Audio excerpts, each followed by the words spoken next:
welcome back again. This is session number 4, day 4 for some of you, session 4 for others.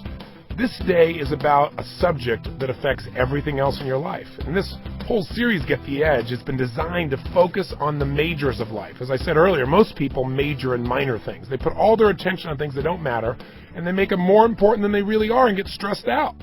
But there's certain things in your life that if you focus on them, your life soars in terms of your fulfillment and your joy and your relationships and your health and your vitality, every aspect. And there's certain areas of your life that if you don't focus on these areas, you get pain. And so that comes to the base level we're here to talk about today, which is your energy. See, when you talk about your physical body, your vitality, your health, I don't care what it is you want in your life, whether you want to improve your relationships or your finances or your emotions or your career, none of that matters if you don't take care of your body. And that's what we're going to focus on in this session. But I got to tell you, most people don't focus on their energy and their body because we don't live in a society where most of us value our bodies that much. In fact, we probably value our bodies the least. Yes, we promote attractive bodies in advertising, but we don't really look at the vitality and health and make it the absolute must. We have a lot more advertising on how to get drunk or how to get yourself out of pain instantly with a drug or whatever else you can consume in big gulp sizes that are larger than your head. People are drinking Cokes bigger than their head. I don't know what's going on out there. But see, we do things in our society for money all the time, but we forget our bodies. We do things to meet our career needs, but we forget about taking care of our body. We take care of our kids, we'll take care of our spouses, our loved ones, but our body's usually the last thing for most of us. And you know what? When we run out there, we try to give everything everybody else, and we don't have any energy left inside of ourselves, boy, I'll tell you what, there's no fulfillment, there's no joy, there's no juice. So you don't want to be richest man in the graveyard. And most people are out there focusing on everything else except the most important thing, your temple, the place your spirit resides. And most people are digging their grave with their teeth because they don't understand the little changes in their body are making huge changes in how they feel and how they experience their life. So my goal for this particular tape is to show you how to increase that energy. Because no matter who you are, increased energy means a greater quality of life. It means the edge. There's no question about it. You look at people of charisma, it's energy. You look at people who have the ability to get things done, it's not just that they got so much willpower, they got the energy. It's there at the end of the day, not just at the beginning of the day. And I want you to have that. And there's some simple changes you can make that will not require your entire life to change, that can create an explosion in that energy.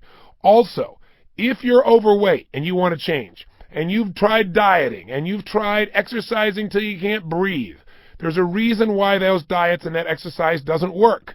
It has to do with this thing called acid, where most people are exercising to a level that their body can't take. And so their body retains fluids and it retains fat in order to protect the body from these acids, as you're going to learn in this tape. So if you're looking to lose 5 or 10 or 15 or 20 or 50 pounds, this is the ticket, and it's different than things you've heard before. What I love about this is it's profound knowledge. What makes it profound is it's simple. And the more simple, the more usable. But I also don't want something that's simple that isn't based on science. And when you start to understand the acid-alkaline balance in your body and how it affects your energy, how it affects the flow of oxygen, how it affects the amount of fat your body retains, how it can even affect cholesterol, you'll be fascinated by the process because it really opens the door to a lot of answers we don't have. What's ironic is there's so much research on nutrition, a lot of it gets lost through the shuffle for years. The original research that I'm aware of anyway about acid-alkaline was done by Dr. Neil Solomon almost 20 years ago at Johns Hopkins University. Here's a man who focused on everything he could find within clinical nutrition that could massively improve the energy of an individual and the overall homeostatic balance in your body, which is basically your body's ability to heal itself. Since that time, many people have done research on acid-alkaline balance and its impact. I met various nutritionists like Robert Young, and doctors like Dr. Alex Guerrero, who, by the way, is the person I recommend today. So you're going to get some pieces out of a live seminar about each of these individuals and what they've discovered and how you can apply it to yourself. By the way, Alex is the closest thing to genius I've seen. He's a doctor of Chinese medicine, and he's known because he's able to take two extremes of people and help make a difference. He takes peak performance athletes when they're burning out and turns them around, which is probably a good metaphor for most of us in today's society who are working so hard and we don't understand why we're not able to get the most out of ourselves anymore. But he also is specialized in his practice on taking care of patients that traditional doctors think are terminal and they're inoperable or there's nothing that can be done at this stage. They just believe that this person is going to pass away. And his statistics are amazing. He's now cared for 400 terminal patients designated as untreatable by their physicians. 5 years later, approximately 85% of them are still alive and thriving. This man really has found some tools that can shift people's health in a short period of time, including those people who think there is no hope. So this information truly can be a breakthrough. And what I really want to do is free you from fear. So many people walk around every day afraid someone's going to sneeze on them and they're going to get a cold or the flu. I mean, at one stage, I used to do 275 days a year, literally traveling and doing programs, and I've never missed a program in my life in 25 years. And I don't say that to beat on my chest. I say because I want you to know that you couldn't be more exposed to germs than I am, because I've been virtually everywhere on earth, involved with tens of thousands of people on an ongoing basis, and I don't break down. How do you explain that? Well, you could say, well, that's your belief system, but there's more than just beliefs involved in your physiology, in your health, and I'm certainly exposed to germs everywhere. The reason is that germs are not enough to describe disease. 10 people can be exposed to the same germ. Not everybody gets ill, as you well know. And as you'll hear as we go to the live seminar, you're going to find that even today at Harvard University, they teach that no one specific germ is an absolute guarantee of having one specific disease. There are so many environmental factors, the amount of stress or emotion that's going on in your life, your genetic tendencies, and the things you do to keep your body in balance before you're exposed to such germs or viruses. We've got to be responsible if we're going to get out of fear, get into energy, if we're going to get out of excess fat and into fitness, if we're going to have the kind of joy and ongoing health that we deserve. So let's go to a live seminar now where you get a chance to listen in, and let's see if we can figure out, why do most people become so fearful about their health? And what are some simple common sense approaches we can take that can free us of the fear and, more importantly, put us in charge? Listen in right now. What I want you to understand today is it's not the principles you're going to learn that are going to make a difference in your health. It's the beliefs you're going to develop about what's most important. And by the way, I said your money, your spirituality, your children. What's the other obvious area you don't want to give up to an expert? Which one? Your health. You can't allow someone to make you believe that your health is such a complex task that only some expert can know what to do. Because I got to tell you something. The ratio of results that these experts are producing in our culture are not very pretty. In the United States, which is a good example, a good barometer of most of the states represented or the countries represented in this room, 1 in every 2 people now die of what? Heart disease. 1 out of 3 from cancer. I mean, think about that. That's staggering. Look around the room and imagine half the people here are going to die from a heart attack.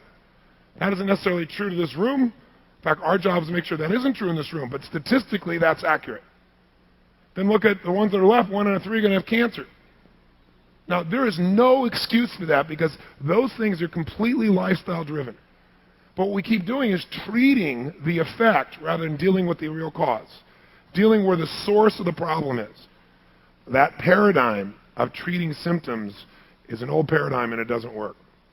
And even doctors today know it. That's why today you see more and more doctors are in a position where they're looking at things from a totally different holistic point of view.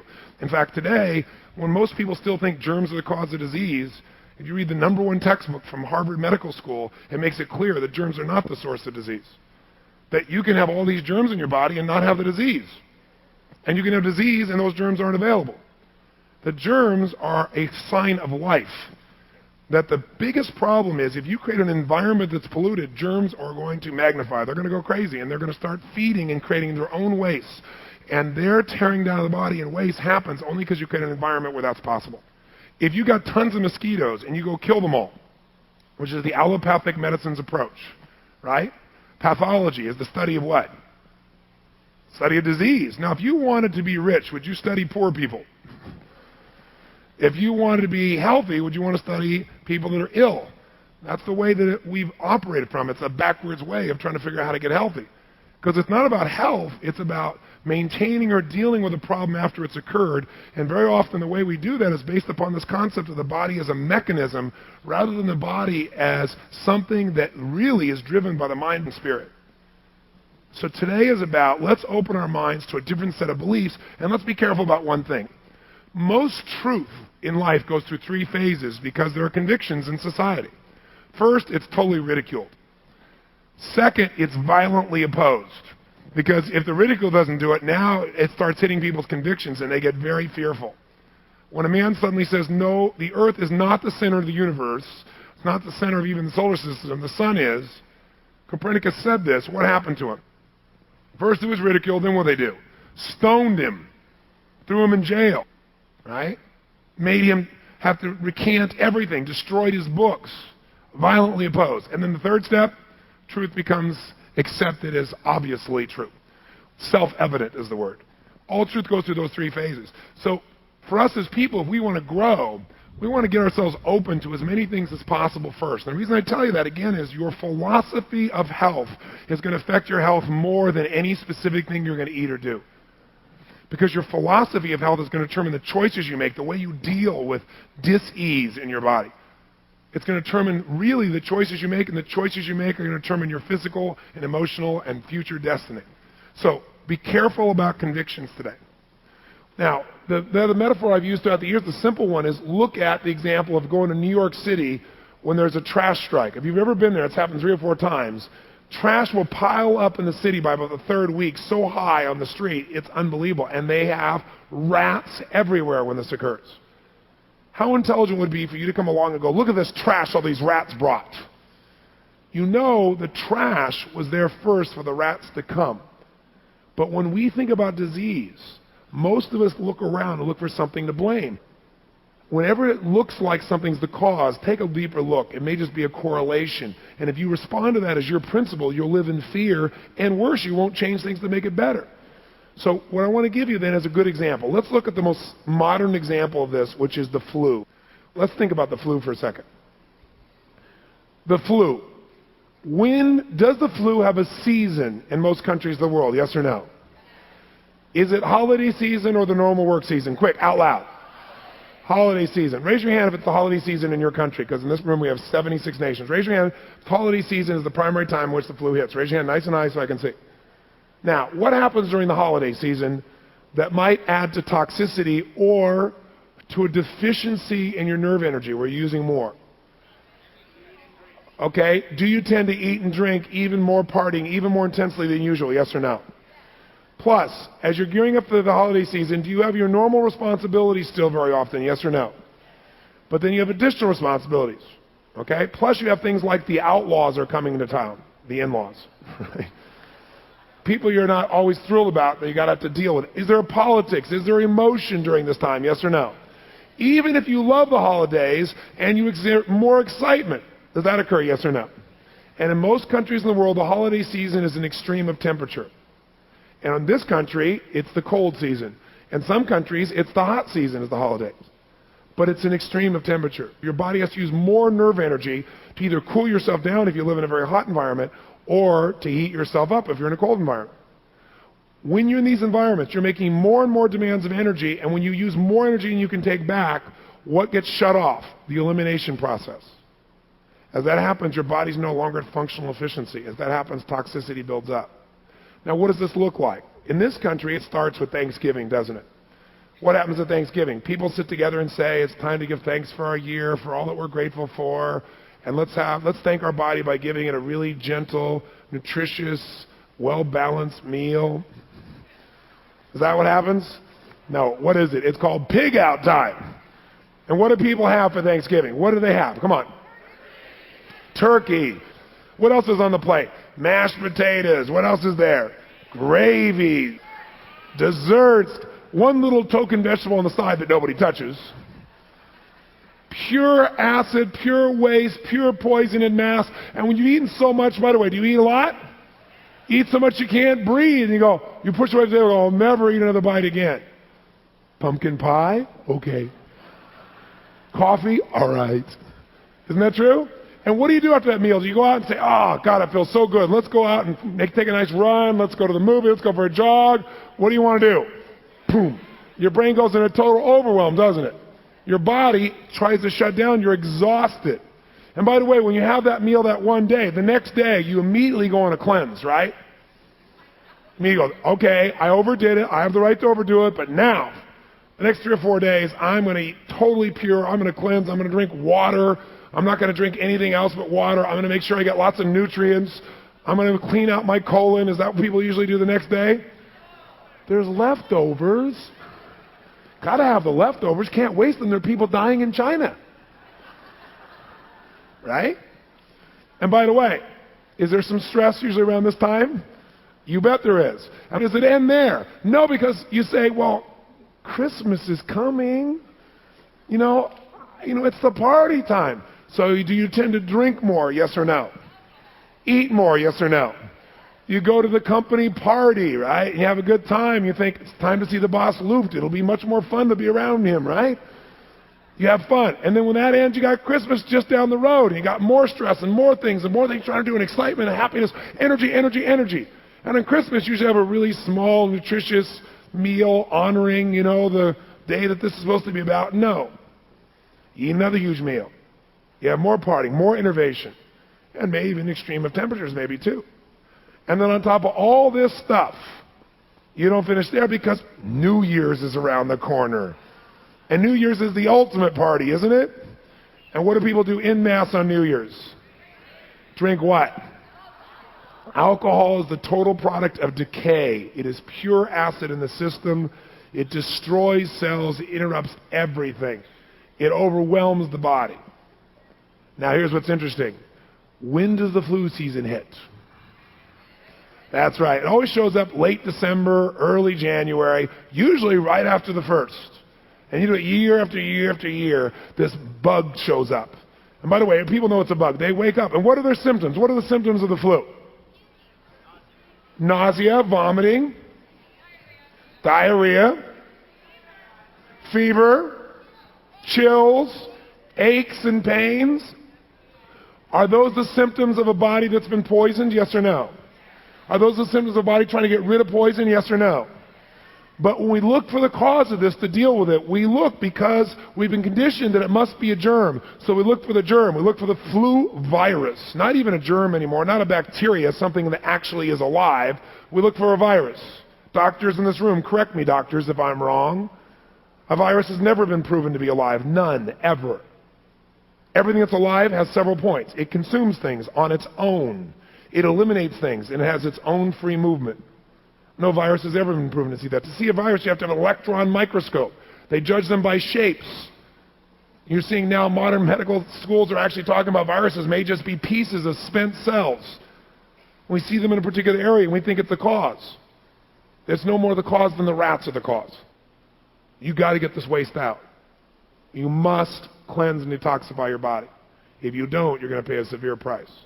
It's uncomfortable. When it's uncomfortable, go, I paid this price because I did stupid things. I didn't love my body. I put things in it didn't belong, or I innervated myself. I need to rest. I need to drink fluids, and I need to get this out of my system, and I'll be fine. I don't want to aggravate it or shut down the process. I got to let it run its course. If I let it run its course, it'll be healthy.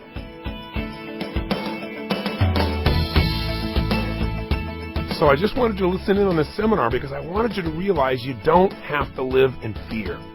That there's some fundamental things that if you apply your common sense can free you of this. So let's listen in now to another seminar where we're talking about this principle of acid and alkaline and how it can make a massive difference in not only the quality of your life, but the amount of energy you experience day to day. Here we go.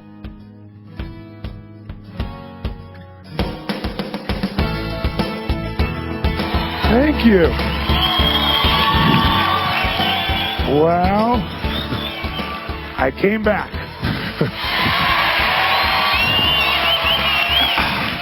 I missed you. What can I say? I came back because I wanted to give you an update, an idea of some of the newest distinctions that I've made. If you've been involved with my work at all, you probably have been exposed to some of the principles. How many of you read Unlimited Power? Say aye. If you did, I talked about some of the fundamental principles of living health there. And my goal is really to get you to see you don't have to be afraid of bugs. You don't have to worry that in the middle of your New Year's, some bug is going to wreck your holiday. Okay? That it's really not how it works. So what I thought maybe we do is show you a little bit of how we get to pollute our environment. And the way we get our environment polluted is we get out of balance. And you all know that. What happens during the holidays? If you weren't out of balance before, now you're totally out of balance. How many can relate to this? Say aye. And that balance is not just the balance that comes from, eating too much. It's all of the stresses we create inside of ourselves which innervate us. But they also do something else that I didn't understand at the level of science before. I understood it anecdotally. But science is now showing us some pretty extraordinary things that can help us to know precisely where we break down.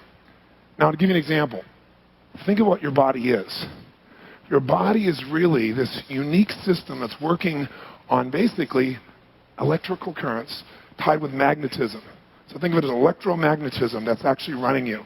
All the nerves of your body send signals through electricity. There are electrical signals, pulses of electricity. All the cells, all the organs of your body, when they're alive, to be healthy, you got to have healthy cells. They got to be totally energetic. To be totally energetic, they have to have electrical power. What makes that electrical power happen is what we have is a delicate balance in our biochemistry. Chemistry makes the environment possible for electricity to be there. Anything that's going to mess up that electrical balance is going to mess up your cells, is going to mess up your organs, is going to mess up your life. So if all these organs in our bodies have this need to send electricity, in fact, nerve signals are nothing but electrical pulses again, then what we got to figure out is what would mess that up. And then what we're going to do here this afternoon is walk you through the easy ways to make it so your inner environment is totally in balance on a consistent basis, even when you take it out of balance. This weekend took you out of balance. Because what you've done is you've done the thing that creates breakdown in the body that you've probably been doing for years before you got here, but this weekend may have added to it, and that is the creation of acid. Acid in our systems creates a breakdown of the delicate balance in our biochemistry. Now, you turn on your television, you can't miss a million commercials or somebody comes on and says, I ate the whole thing, Alka-Seltzer. Remember those old ads? Or now these days, they don't do that. Now they don't wait till after you're in pain. They go, look, I'm going to eat this Pepsin AC, and then it won't hurt. And what is Pepsin AC and all these things? They are antacids. See, if we're eating so well, if we're so smart, how come we're taking all these antacids like they're coming out of our ears? The reason is because we live an acid lifestyle in modern times. Most industrialized nations live acid. Now, what creates acid in the system? Well, the first thing that creates acid is emotions, anger, resentment, frustration. You can take, and in fact, I encourage you to go by your local drugstore and get some of those little pH strips. Those pH strips, you probably have seen them. They're like yellow. You put it on your tongue for a few seconds, or you can do it with your urine, and then you put it against colors, and it shows you how acid or alkaline you are. Now, why is this important? Let me clarify this first.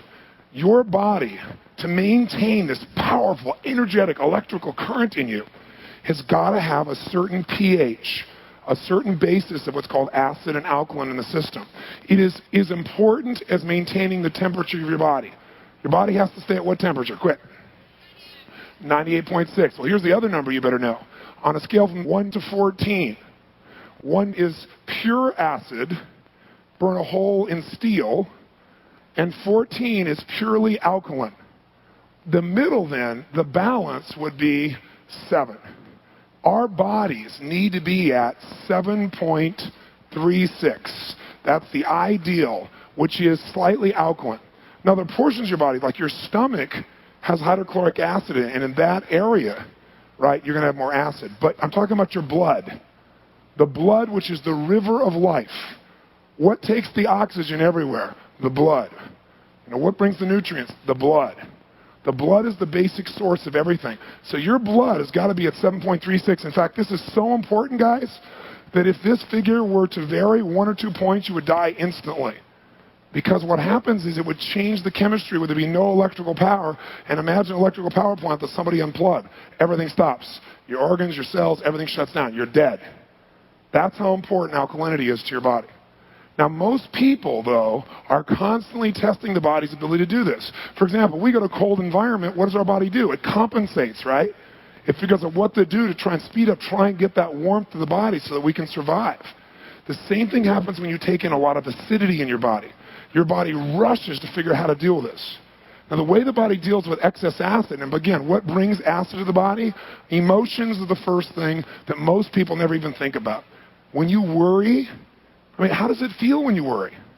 What does your body feel like? Can you feel that kind of feeling inside your body like something's churning? You are creating acids in the system. By the way, conversely, Norman Cousins, who, God bless his soul, an amazing man who was here in Los Angeles, right, teaching at UCLA, If you remember, he cured himself of disease through laughter therapy. He'd watch for 8 hours a day all these funny films that cracked him up, and he laughed his way back to health, because you can also, through your emotions, can you stimulate your immune system? Can you release positive endorphins, yes or no? So when you're talking about my lifestyle, I know people all the time who are so rigid about what they're going to eat, and they're stressed every moment about it. And I'm looking at them going, they are not going to be healthy because they're creating acid continuously, which, guess what acid does? It strips or weakens the electrical charges around red blood cells. So, for example, and I'm getting a little technical, but please stay with me, and I think this will make sense for you. Here's a red blood cell. What does a red blood cell do? Carries what? Oxygen. So you got all these red blood cells in your body. Blood cells, in order to function, have a certain biochemistry, and in order to do that, to have electrical charges. The outside of a blood cell has a negative charge. The reason it has a negative charge is it keeps the blood cells from doing what? Anybody know? Sticking together. If the blood cells stick together, what's going to happen? They're going to suddenly go through the bloodstream more slowly, through the body more slowly, so you're going to get less oxygen. All these little red blood cells got to make it all the way down to little capillaries. Some places they have to go one at a time. So all of a sudden, imagine you got your body full of sludge. And by the way, that's how most people feel. They sludge through life. Because if you see the red blood cells, they're all clumped together. Now, what happens is the inside of your red blood cell has a positive charge. So when acid comes along, you have an acid diet, which I'm going to talk about also. Acid emotions, acid lifestyle. The acid comes by and it mitigates, it strips or weakens this charge, sometimes takes it completely away. So what do you think these cells start to do? They start to clump together. As that happens, your energy goes through the floor. But that's not the only problem. These cells start to weaken. Does that make sense? They're not as strong as they need to. And as the environment becomes more and more acidic, they not only weaken, but they die. When they die, they release their own acids into the bloodstream. So now you're compounding it. Now remember the example I gave you of pouring water in a glass and you keep pouring and pretty soon it overflows? Well, when you keep pouring acid in the system and it starts destroying cells more rapidly than your body's used to, all that acid builds up to the point where now the environment is really polluted. And what got worse, you basically have negative momentum. It gets worse and worse and worse and worse. So pretty soon you don't know why you have all these aches and pains. Aches and pains are acid. It's a lack of oxygen and acid. And you can find it in any part of your body.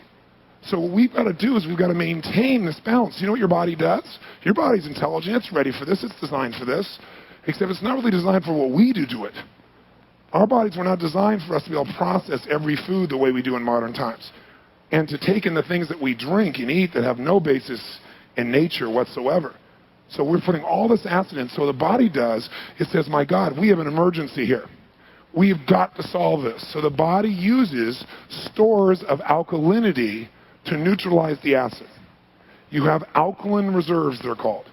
So the body knows how to do that. But here's the problem. If you keep putting more acid in than the body can deal with, pretty soon, what do you think happens to your reserves? They go down. Pretty soon you don't have any reserves. Now you're in a dangerous situation. Now you're going to start having a major dis-ease start to affect your body. What makes it bad, what tears the process down, other than your initial genetic weakness, is the acid. And whether your genetic weakness is affected or not, is acids go to the weakest part of the body. And so they weaken something that's already in trouble. Is this making sense to you? Okay? It's such an important understanding. So, guess where the body now goes to survive? It takes these acids out of the bloodstream and into the fats of the body. Because that takes it away, the acid away from the vital organs of the body. Because if it gets in the vital organs, you got real problems. Now, what if your genetic tendency is not to hold much fat? People that are fat tend to actually be a little bit more healthy very often if their arteries aren't clogged, because they can deal with more of the acid than somebody who's skinny, interestingly enough. And you can see this in people's blood if you study it. So what happens, it goes into fat. Now, by the way, picture this. This is the average person that I see. Let's say a woman as an example. She really is committed to her body. The culture has created these anchors that women focus even more on it than men do. Unfairly, by the way. So this woman really wants to make this change. So she really does a really good diet. She really makes all these shifts. And she says, I've got to exercise. But she's so stressed about it, she's creating an immense amount of what? right? Secondly, when she exercises to extreme because she's sick and tired of being overweight. And I'm going to get a trainer, and I'm going to kick butt. I'm going to do whatever I can. So she produces massive exercise with massive amounts of lactic what? Probably exercises anaerobically, more than likely. Can you over-exercise, yes or no? Oh, yes. And so now all this additional acid's in her body. And she says, wait a second, it can't be my metabolism because I'm not eating a bunch and I'm working out like a maniac. I'll tell you what it is. You're not over fat, you're over acid. You will not let go of the fat no matter how much you exercise, no matter how much you eat right, if you do not create an environment that is more alkaline. You can't. It's a survival tool. Now, I was with the gentleman who introduced this concept to me. I was with a group of doctors from all over the world, from Russia, from Korea, from all over the place. And I went through a week with him studying people's blood.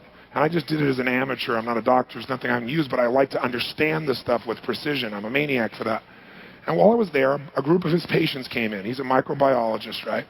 And they came in one after another, and we saw the before and after of their blood after they began to what I'm going to ask you to do, which is alkalize and energize your body.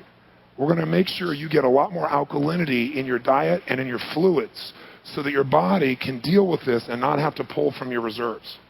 While we're there, he started showing us what happens here in this situation. He shows us examples. You know how when people get older, very often they shrink? Do you ever wonder why that happens? Do you think it's like, oh, it's just our way back into the ground, we came out of it, went our way up? No. The reason is because when a person lives an acid lifestyle, after you go through your reserves and after you store in the fat, guess what's next? It needs calcium, and so it leaches it from your bones continuously. And so your bones get weaker and weaker, and you get more and more compressed. It's like stealing bone mass almost as a metaphor. It's not exactly how it is from your body. There's no reason for you to shrink, just to give you a clue.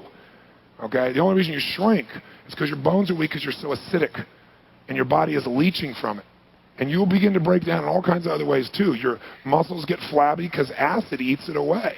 And there are other elements also that affect this to give you an idea. But here's what was really fascinating. I saw so many changes in people that were so dramatic it would sound like, a religious revival. But they're in this doctor's office and all these other doctors studying it.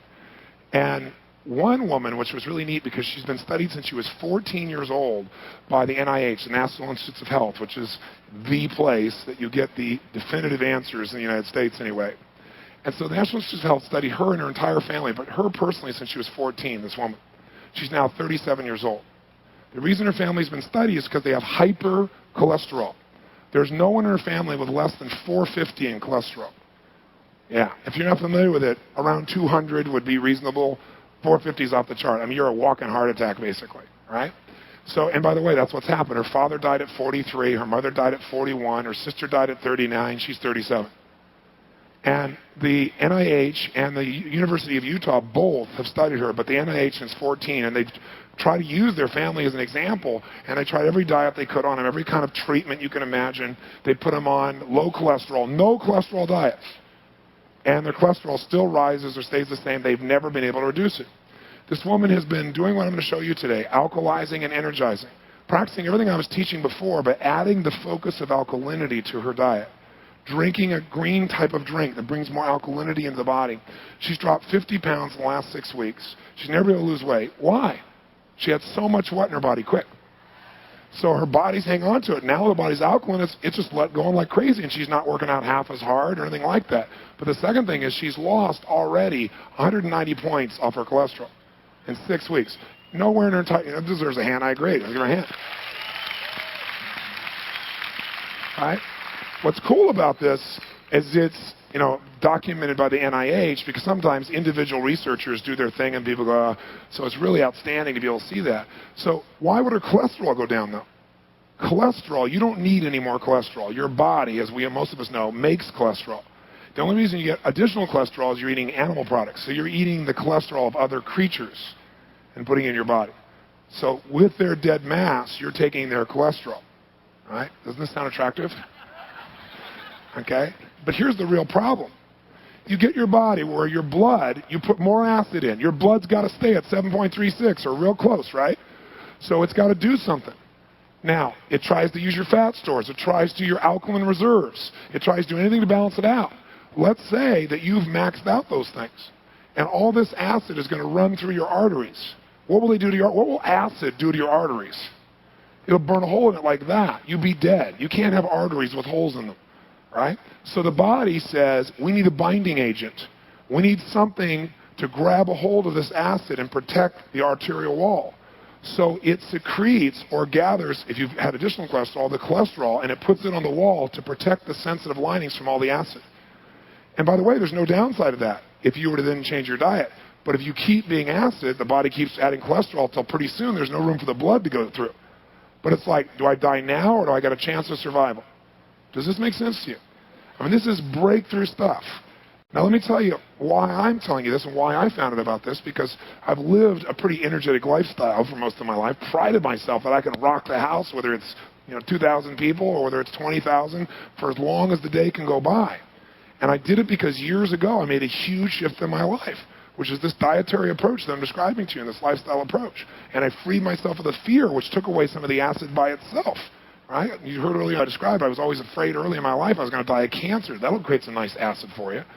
So what happened for me is I started to get to the point where I was using much more of my mind for the energy as opposed to my body. Can anybody relate to that? It's like it's more mental energy and like will. Like I get on stage and crank, but it wasn't like I feel now, which is like that just feels effortless. It was more like, am I going to do one more song? Kind of like a lot of you were thinking over this weekend, right? So what happened was I had this mindset of, I'm an Adonis and I'm humble about it. I've got this energy, I want to kick butt, take names. And what happened for me is it started like by the end of a program, I was wiped. But you know how things happen gradually? So you don't quite notice. It's kind of like, the old metaphor, you put the frog in warm water and you turn up the water slowly, it'll boil to death. The old metaphor. You put it in boiling water, it jumps right out. Well, most of us, our challenges come so slowly that we adjust each stage and we don't realize what we've lost. And it's like I feel when I do the Living Health Seminar, I'm almost like trying to tell someone what a rose smells like who's never really smelled one. Because most people have never given themselves the gift of that kind of dynamic energy. They've never had it. Because no one taught them how to have that. And that's my real goal in being here. I want you to realize, I want you to experience that nothing tastes as good as fit, healthy, and vital feels. Nothing. And once you feel that, you'll get addicted to that feeling, and it will change every aspect of your life, your relationships, your finances, everything. Because here we are living in this culture where people value everything more than their body. Their money, their career, we'll do anything for our kids, right? All these other things. And what's the last thing that shows up? Our bodies. And thank God that our bodies are as strong as they are, but we deserve to have them at full tilt. So for me, as I started to say, I started to feel this little bit of loss, so I thought, okay, I know what the problem is. I'm getting toxic. I'm exerting more energy, right, on an ongoing basis than I'm building back up. I'm not sleeping, and I'm not resting, and I'm go, go, go, go, go the whole time, and I just need to balance out and cleanse my system. So I decided to do that. Now, I know quite a bit about a variety of sciences that have to do with how to study the blood, and there's quite a bit of research that's been done overseas. And there's a certain type of microscope in the past called a dark field microscope. Dark field microscopy, I guess is how they pronounce it. And so years ago I had that, and it allows you to see what you don't see in a traditional blood test. It allows you to see that your blood, unlike traditional science tells you, is not sterile. It's like another universe with all these creatures moving around inside of it. But what's interesting is there's a new microscope out now called an ultralight microscope that allows you to see even deeper. And what you also can see is things like candida or yeast in your blood, parasites. You can see everything, and it's very visual. So before I went on this cleanse, I said, what I'm going to do? I'm going to go look at my blood so I can see how bad it is, and also so I can feel the victory afterwards and see it clean up. So I found out about this place that did this new form of microscope work. I went down, looked at my blood. My white blood cells were ripped open and like leaking out. They weren't moving at the pace they're supposed to move. And my immune system's broken down, which probably was how I was feeling inside. I was feeling run down. And I'm thinking, God, I know I eat well and all that stuff, but I thought, no, I'm not. I'm going full tilt. I'm not breathing. I'm not doing the other things that are so important. And I'm exercising like a maniac on top of it, right? Because I want to be fit. And so I looked at this, and then what was interesting about it is I was also full of candida. Now, what yeast do in your bloodstream is they eat all your glucose, which is all your energy storage, right? All your sugar. So what that does is you eat, and you're never satisfied. because you're not getting the nutrients. Remember, taking in nutrition doesn't mean anything. If you don't have proper digestion and assimilation, you have no nutrition. So what happens is along the way, the yeast consume it. So I don't know how many of you can relate to this, but I would find myself, I was so busy, I wouldn't eat all day long. Then about, 8, 9, 10, 11 o'clock at night, I was ready to eat a human. I was like, I got to have something, man. I get that state where you got to have something. How many can relate? Come on, say aye. That's because your blood sugar is where? Through the floor, right? So I'd find that, and it created a lot of stress, and it created my energy being super high, and then boom, I'd hit a crash point, man, and I would crash if I didn't go do something. So all of a sudden, I look at this thing, and I can see why. It's eating it all up. And by the way, you know what yeast does once it eats all your sugar? If you don't give it enough sugar, which it demands, your cravings for sugar are the little creatures inside of you demanding it. If you got a lot of acid addictions right now, as acid addictions are like cigarettes or alcohol or coffee, where you got to have it, and you get yourself alkaline, this is not a willpower thing. You won't go through the headaches and all that crap people do. That headaches is all the acid that's released back into your body now as you start to cleanse. It's in the cells, in the fat, and when you stop getting acid, the body goes, all right, we got a chance to get rid of this stuff. Put it in the blood and let's get it out. When it puts it back in the blood, you get this headache, and you're detoxifying, it's called. I'm going to show you how you can detoxify without all the pain, which is really wonderful, by having enough alkalinity to deal with those things. Does that sound good? It's really important. Really important. So anyway, the point of the matter is, I look at my blood, and I got candida in there, so no wonder my energy's not as high. Sure, I'm living well, supposedly. Now, what caused the candida? That's the part I want to understand. Because look at me, I eat really well. I really do. I thought, well, candida's feeding on sugar. I don't eat sugar. But, I'm vegetarian. And I see a lot of vegetarians. The meat eaters always look at them and go, I don't want to look like that. Well, that's because they're eating tofu and drinking milk and eating cheese and eating all that crap that's horrible for them. But also, they eat all kinds of carbohydrates that convert into sugar. And sugar, ultimately, taken in mass, becomes acid in the system. It has an acid ash. So does protein. Has an acid ash. Well, what's left to eat? Don't tell me you're going to talk to me about veggies, are you? We're not getting there, are we? Yep. But I also want to show you how you can have like a big salad, drink a green drink, and get most of your alkalinity from that, so you can still have the foods you have, maybe in hopefully a little bit smaller quantity, because you won't desire it as much as you become more alkaline and more balanced. The point of the matter is, I started looking at this and going, boy, I know what it is it's the pastas, it's the carbs, and I always had fruit from breakfast till noon. I've taught people that for years. I'm dead wrong about that. And the reason I'm dead wrong about that, and I didn't know, and it served me well, because fruit cleansed me, it was great, gave me energy.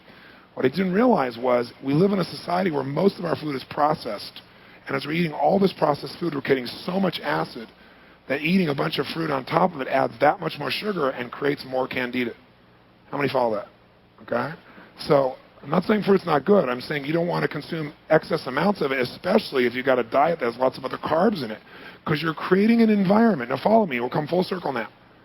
You're creating an environment that these little creatures will proliferate, right? Because they got a feeding ground, right? The rats don't come until there's enough trash to feed them. When there's all this trash, they're going to come. And once they get there, they tell their friends, right? They camp out. And they grow and expand and create more of a problem, don't they? So you don't want to create trash inside. Trash inside starts with the acid, and then it starts to create more and more challenges. And as we do this, as we become more acidic, as we get more sugar in our bloodstream, we create the things that suck our energy away. As I started saying, when they're done with your sugars, these yeast start to eat your proteins. They start to literally break down your soft tissues and your muscle mass. So if you're real flabby and all that stuff, I don't know the real statistic. There are books that claim, and there's some scientists that now claim that as much as 70% of the population is infected with yeast and candida. I mean, it sounds to me extreme, except when you look at the lifestyle of most people, then you go, maybe it's not extreme. But you can find out very easily by doing a blood test, and you've got to cleanse it out. The good news is you can cleanse it out easily. All you got to do is alkalize the bloodstream, because this environment that the yeast grows in has to be acidic, right? It's the environment, guys. It's always the environment.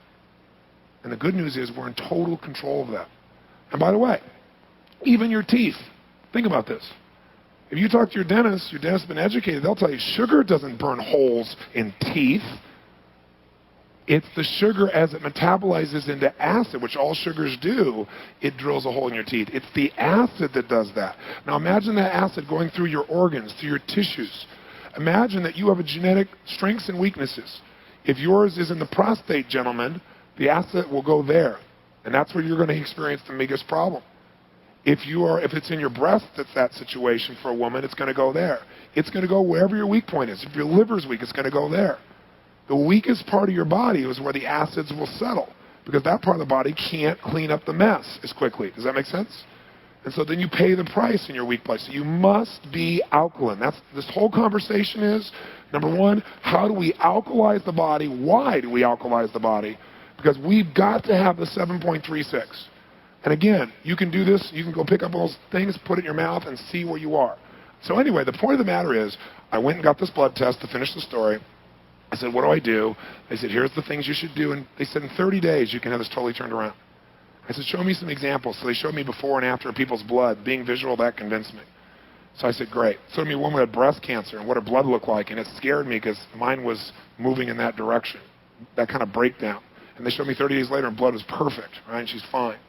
So I went and do this for 30 days, and I went and had the blood test again because I'm not a believer in, I've never promoted supplements because most of it is expensive urine. 90% of it just goes straight through you. Your body can't digest it. It's not absorbed. So I went 30 days later, and I looked at my blood, and my blood was perfect. No candida in the system. White blood cells perfect. I knew that before I got there because I felt better than I could remember feeling in probably 5 or 6 years. And I think I feel pretty awesome. But I remembered how good I felt before that I'd gradually forgotten. So everything I taught before is totally in alignment with creating alkalinity except eating fruit in the morning till noon. And I've been teaching that for years, so I was an idiot. I apologize.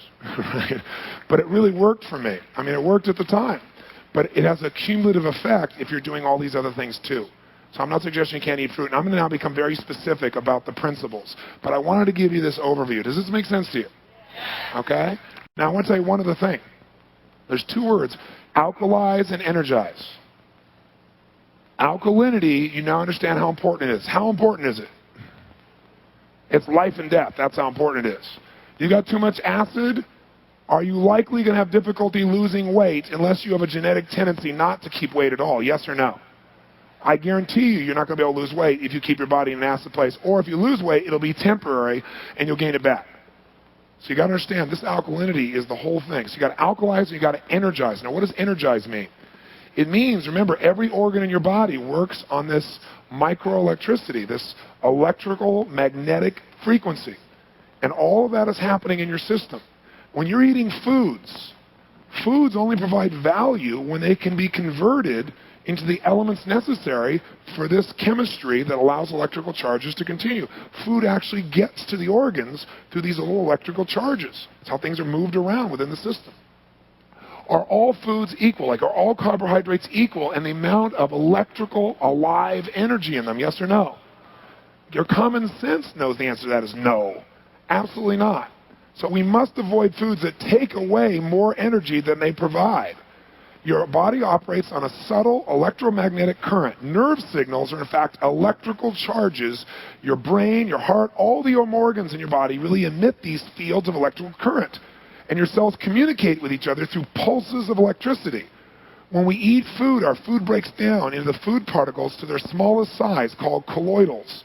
A colloidal is the smallest possible form of a nutrient particle size.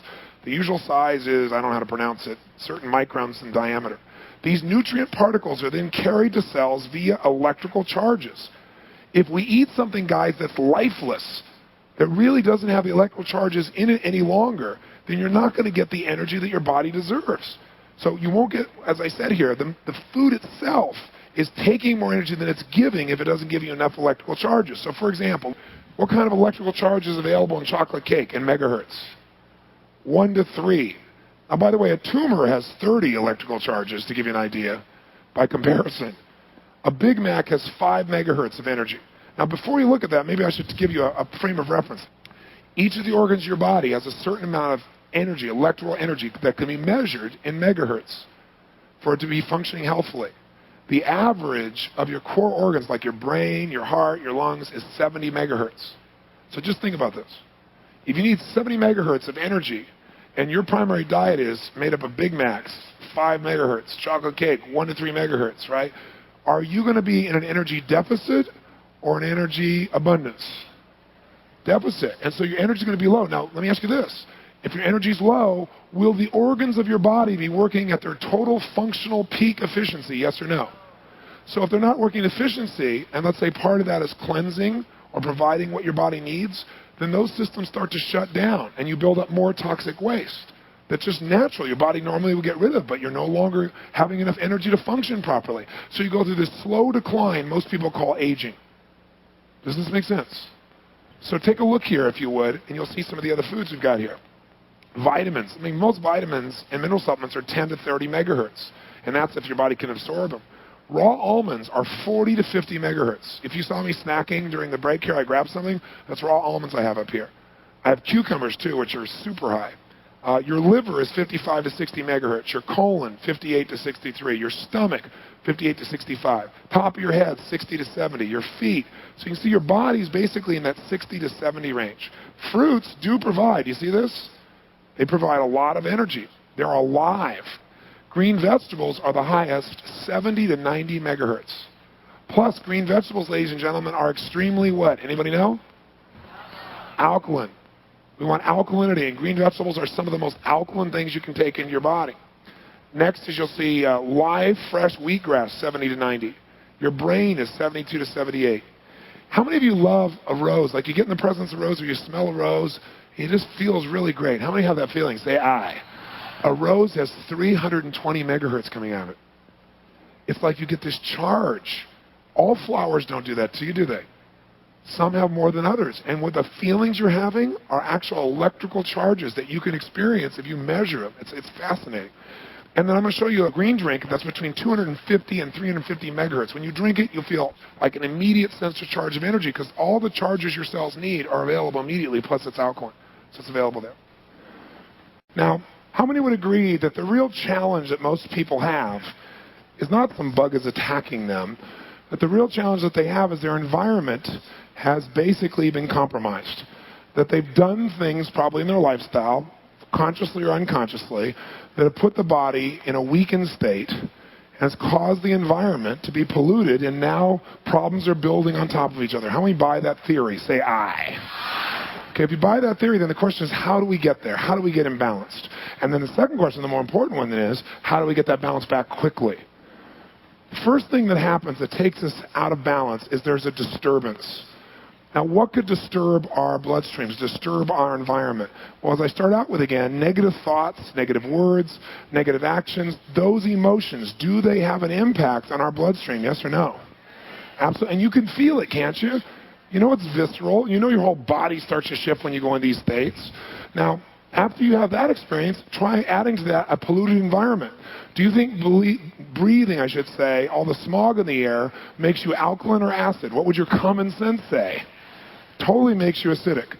Okay? Now, LA's air is a lot better than it was before. Most of the country is getting better, fortunately, but it still affects us. Acid diets. What's an acid diet? A diet that's made up of animal proteins is acid. A diet made up of a lot of cooked oils is acid. A diet that's made up of a lot of sugar is acid. A diet made up of a lot of carbohydrates, refined carbohydrates, processed carbohydrates, like pastas, etc. It's going to have a lot of sugar. Sugar, just think sugar equals acid and acid equals glue. That's a good way for you to think about it. The outside of the red blood cell is a negative charge. That's what keeps them repelling. The inside is positive. But what happens is when you put yourself in a position where you have this acid, it strips that charge, and now these cells start to collect. They start to move and become unhealthy. When they start banging into each other, and you can see it in people's bloodstreams, you can see the difference in what happens there between a healthy bloodstream where the red blood cells are big and plump and alive and round versus you see these misshapen cells, and you see these cells starting to break down, and very often you see things like parasites starting to break out of the cell. Literally, you see it rip out of the cell. It's a very scary thing to see. Radiation can do this.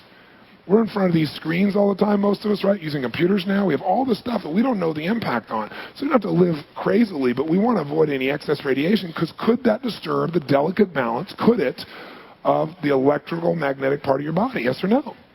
Clearly. So those disturbances start there. And then any kind of other destructive behavior or emotion. Now, once you have a disturbance, Think of this.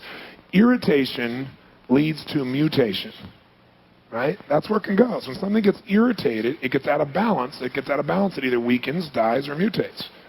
So irritation leads to mutation. So what happens is when you have a disturbance, the second thing happens is cells become disorganized. They change, basically, to try and deal with an environment that's different because life wants to live. I mean, when you even think about cancer cells are cells that are striving to live so much that they can even expand like crazy in an environment where there's no oxygen. So they mutated, and now they're growing more rapidly than you want them to.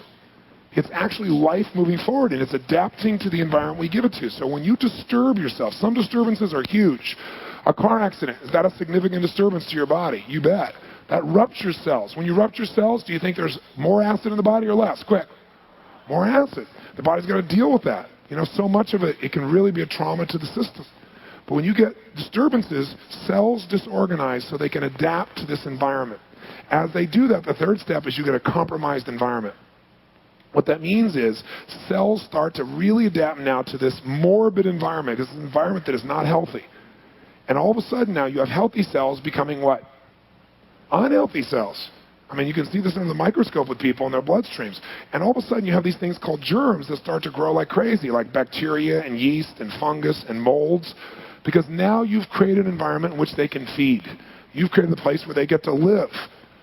Now, what's really fascinating, and you'll see this at Mastery, and this will sound insane to some of my doctor friends in the room, but I took Dr. Solomon, who's on the UN board of aging, and he's the head of the Council for Health and Illness, I guess it is, for the United Nations. He's also from Johns Hopkins University. He was the head of nutrition there. Traditionally trained guy, and I brought him about 2 months ago. He was supposed to go for 2 hours because I said, I've seen things in the bloodstream that traditional biology would never say is possible. I've seen a red blood cell literally not be attacked from the outside, but literally when the environment became acid, start to morph and become a rod form, a bacteria. We think of bacteria coming from the outside. Here's this red blood cell like a butterfly morphing and becoming another kind of cell. And then morphing back later when it went to an alkaline part of the body back into a red blood cell. It's all called on videotape. It's called pleomorphism. It's supposed to be impossible. And he's captured this several times because this guy's whole focus is the blood. He does everybody's blood, and he studies it and watches it. So I called Dr. Solomon. I said, all I can tell you, I've never felt better in my life. I see my blood is so pure. I've seen my blood go, and now the red blood cells are big and plump because my body's alkaline. I got enough water in the system, not dehydrated. My energy's amazing. I said, I've always had high energy, but not where it was like I had such reserves. That's the best word I can give to you. I have reserve now. Before I could do it, and I was going through my reserves, you know? I said, come take a look. Fly out for me. He said, okay, I'll go check it out. He said, yeah, I'm going between these two places. I'll stop for 2 hours. He stopped for 2 days. And he called me up and he said, this is unbelievable. He said, I want to test that. He's going to do a study at Harvard Medical School. He's trying to arrange one, and at Johns Hopkins, to be able to show the impact that this has on the bloodstream, to show that this has occurred. He wants to be able to duplicate what he's seen. But he said, this is unbelievable because we always think of the outside world attacking us. He said, what I'm seeing is the inside environment. Just like with HIV, they say it, and now they say for these viruses that the reason they can't stop it is because it keeps what? Mutating into something else. Well, our red blood cells de-differentiate and become something else. What happens is this starts to create this buildup of these bacteria, yeast, molds, and guess what they do? They're creatures, right? They're feeding now on your energy stores, and like all living things, they feed on things, and what do all living things also do? They excrete their wastes, and their wastes are pure acid. So not only are you building the acid up from your lifestyle, but you're now creating an environment where these things proliferate and or adapt. Now on top of that, they put their own waste in, which brings you to the fourth level of imbalance. Now you have debilitating acids growing, so that the waste products from those unhealthy cells pollute the environment, and they start to impact the quality of even the healthy cells now. And so more disturbances, more disorganization of cells, worse environment, more acids, and now you're going to what most people think of as debilitating diseases or aging or whatever the case may be. It's an acid problem that comes from disturbance. Now, let me just tell you this. It takes 4 parts of alkalinity to balance out or neutralize 1 part of acid. That's why most people are so acid. So what's neat about the blood and what's neat about the foods is you can see it. You know, it's not this little, oh, I'm going to take this supplement and hope it's okay. I mean, you can see it and you can feel it. You have both experiences. So Here's a cycle of balance. Number one, you must cleanse. How many of you think you've built up some toxicity and some acid through your lifestyle up until now? How many think you're certain about that? Say aye. Trust me, you don't need a blood test to know that, okay? So you got to cleanse. Now, what you want to do is superhydrate your system. Superhydrate means you're going to drink a lot more fluids than you normally do, but you're also going to drink fluids that are alkaline in nature. So you want to drink green drinks. Whether you drink hard drink or not, you can certainly do any other form of green drinks you want. If you go by any of these juicing places, you can get fresh green drinks, and there's all kinds of them that are alkaline, anything you want. But one of the most potent that most of you have heard about is wheatgrass. And the only thing with wheatgrass is it's very concentrated, so you got to make sure you gear up for drinking wheatgrass. And wheatgrass has some benefits in that the chlorophyll in the plant captures the energy of the sun, which is basically life. We have to get that energy ultimately through the system. And so what happens for us is the chlorophyll in the plant is what converts it to energy. And if you look at the molecular structure of wheatgrass, and you look at your own bloodstream, you look at the molecular structure of your blood, it's almost identical. So it's almost like eating the greens or eating the chlorophyll is like taking the blood of the plants that's still alive when it's like that. Just like it's giving yourself the ability to build your blood, and it's seen as a blood builder. There's quite a bit of scientific research on it. So you're welcome to drink that, or if you want, get some of this green drink. What's great about it is you can put it in any water you want, wherever you are. You can take it with you on the road, and you can take something. You start to get that place where you haven't eaten, and you're like, your blood sugar's going, you drink that, boom, you're solid. You'll have the fluids that you need, you won't be dehydrated, your blood sugar will be even, and your energy will start sparking because all that electricity, all that energy is available for your body immediately. But what you're going to want to do to cleanse ideally is 7 to 10 days would be the ideal. 7 to 10 days where you would literally go on pretty much a liquid diet. You'd be doing green drinks, green soups. There are a variety of choices in there that you can go through during that time. The minimum you'd want to do is probably 3 to 4 days. We say, I'm just going to cleanse my system. I'm going to give all my organs a break. I'm not going to add more crap on there. I'm going to give them a rest and let my body just flush the system out. This would be the ideal. Now, I'm not going to ask you to do that if you don't want to do that. I'll tell you what to do that's more gentle and more simple. But this type of cleansing is not painful. In fact, you'll start to learn after a few days, if you do the 7 to 10 day one, you'll notice after about day 3, you don't have any hunger at all. In fact, you'll realize if you start to go eat, it's almost like, God, I'm not hungry. And you'll notice you're really doing it because you're frustrated. Or you're really doing it because you feel lonely. Or you're really doing it because there's some other emotion you're trying to feel. And since you're not eating, you won't eat, and you'll notice it, and it'll help you to break the emotional patterns that are controlling you as well. If you wanted to absolutely give your body the ultimate gift, it would be to go on a cleanse. So you want to drink at least 3 liters of this type of green drink a day. 3 liters. Like for me, did they put one? Well, you can see this is what I drink the whole time I'm here, if you haven't noticed. This is it. All weekend long I'm drinking this. By the way, the green drink doesn't taste bad. It doesn't taste good either. It's kind of neutral, But this size is 1.5 liters. So you're going to want at least 2 of these a day. I drink one of these in the morning, first thing, total energy. That's what I did this morning. I put the green drink in, shake it up, ready to rock and roll. I'll tell you what else I do. I drink one of these, or at least half, before I eat something. What do you think that does?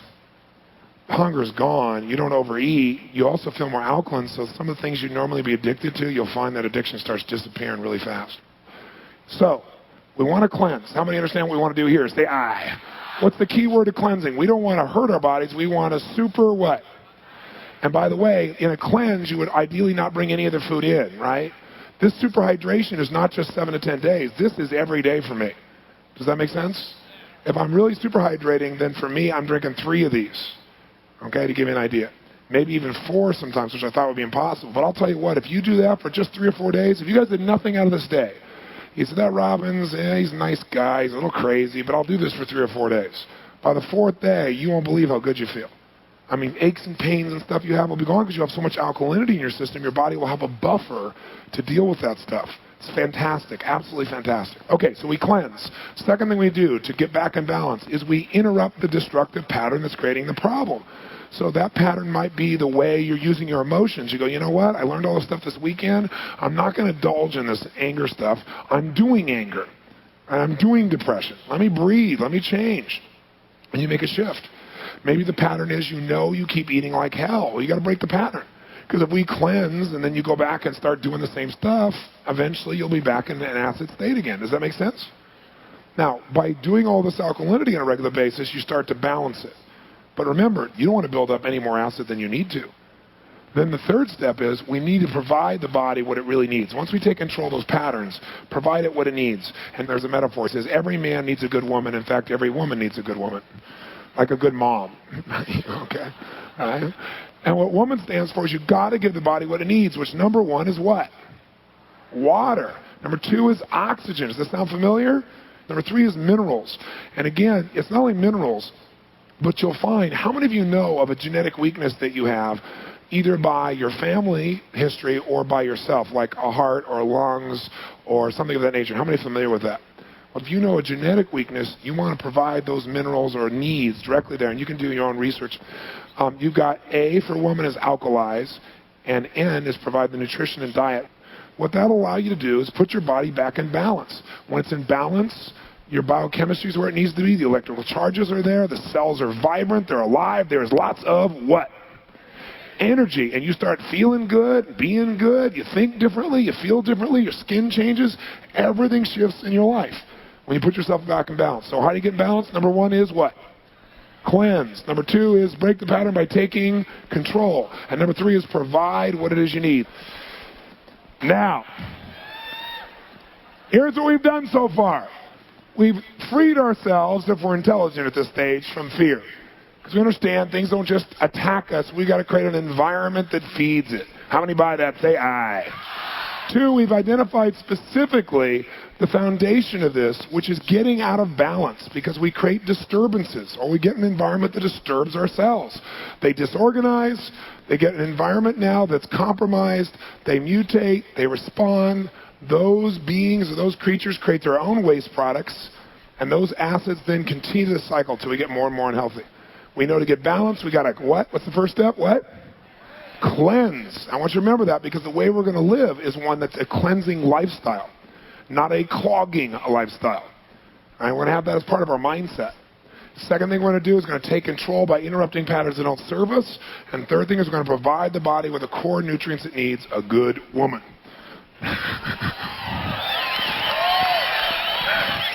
I doubt if there's anyone who wants to argue everyone doesn't need a good woman in their life, right?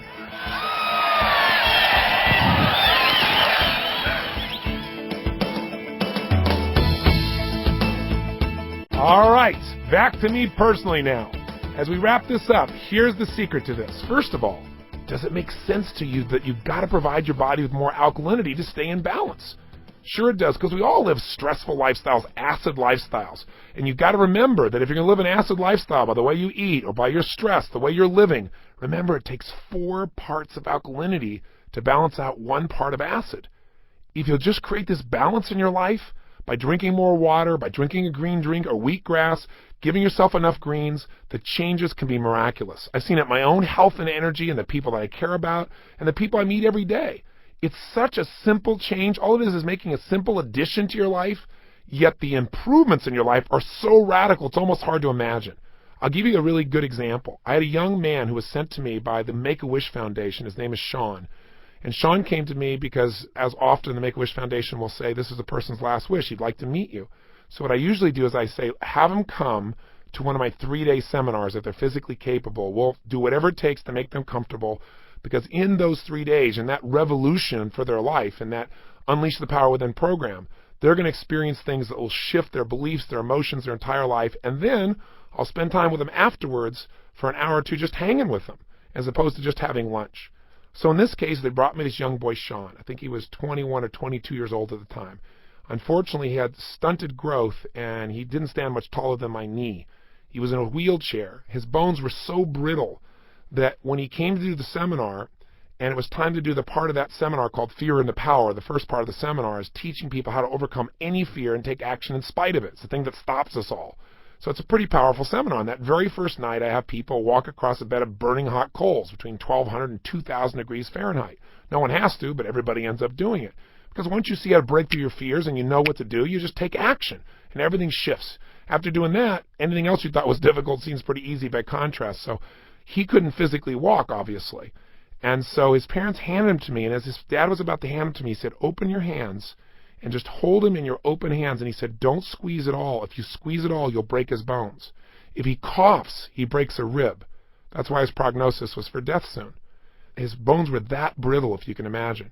So I held him in my hands, and I put myself in state, and I walked across the fire holding him. It was really a beautiful experience. He cried afterwards. It was amazing. So then he attends the rest of the seminar, and he begins to develop some stronger beliefs on what's possible. So I sat down with him after the third day, and we sat down for lunch. I said, tell me what you believe about all this. He said, well, I believe there's got to be an answer, but no one's been able to give me one. I said, well, I'm not a doctor, and I can't tell you what to do. But I know a couple of experts that understand acid-alkaline, and I explained to them the very principles that you've learned here. And I said, I got to believe that if your bones are so brittle that they're breaking when you cough or sneeze, you got to have an enormously acidic body. Now, some of that can be genetic, I'm sure, but I believe if you talk to some of these people, they might be able to make you at least more comfortable, and who knows, it might save your life. If you're interested in doing it, I said, I'll pay for the flight, and you can go check it out for yourself, and I'm not telling you have to do this, just decide if it makes any sense to you, and if you do, use it, if you don't, don't. So I sent him to see one of these experts, and he ended up staying there for 3 days with this person. He changed his entire diet. Now again, his prognosis was terminal.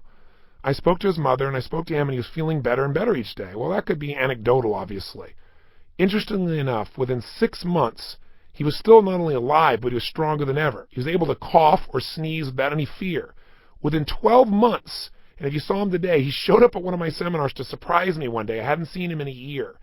And he rolled up, he was still in his wheelchair, but he said, let me show you what I can do now. He got out of his wheelchair and did push-ups. He pulled up his stomach and showed me he had a six-pack on his stomach. He's now lecturing all across the country. He's been written up in various newspapers as this wonder kid, and he's telling everybody what you can do to transform your body is by understanding how to give your body what it needs. His prognosis is no longer death. Here's a young man who literally has his life back. Now, your situation is probably nowhere near as extreme as that. Maybe it's a lowered sense of energy. Maybe it's you just want to really get those last 5 or 10 or 15 pounds off. You got to give yourself every advantage you can. That's what Get the Edge is about. So what do you got to do? Let's remind yourself. Just make sure you take action when we turn off this tape. You don't go, that's an interesting principle. Well, I should think about that. No. Make sure you start cleansing right away. Start drinking plenty of water. I'll give you a ratio. Half your body weight in ounces. If you're 200 pounds, that's 100 ounces in a day. You go, you got to be kidding. You're going to drown me, Robbins. No, we're going to cleanse you, and we're going to get that liquid in your body so the acid gets out. If you want to, another way to do this again is to get green drinks. They're so alkaline. So you can go get yourself something like wheatgrass, which doesn't taste pleasant at first, but that's because your body's acid. Once you start drinking it for a while, your body won't be as acid. It'll actually have a sweet taste to it. Or you can call us for our green drink. And if you do that, you can get a green drink, you can mix in water, you can take it on the road, you don't have to worry about finding wheatgrass, and it's just as effective, in some cases more, because there's more than one type of green in it. It's been specially formulated by Dr. Alex Guerrero, the man I told you about who has such extraordinary results with people like Shaquille O'Neal and a lot of other peak performance athletes and teams, but he also uses the same process of alkalinity to get people healthy who have been diagnosed as terminally ill.